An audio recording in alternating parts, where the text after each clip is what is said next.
latest project. It is a 98.5 5.9 liter 24 valve Cummins. It was abandoned, sitting in someone's driveway. Had been sitting for 2 or 3 years without any coverings, and it had gotten full of water. It turned out that the block is a Mexico casting 5.9 block, so that's a really sought after and strong casting.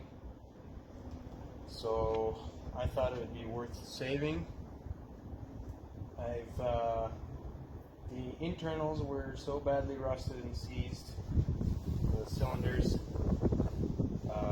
it had to be bored out, so we bored it 20 thousandths over and put in oversized pistons, rings, bearings, and yeah, it is completely rebuilt. Valve job. Yeah, so we have it set up to start. We're running fuel. I want to pan over here. We're running fuel from my daily driver. This is fuel in, and this is the fuel return. Just running it off of this, and I have the batteries here down here to start it. So.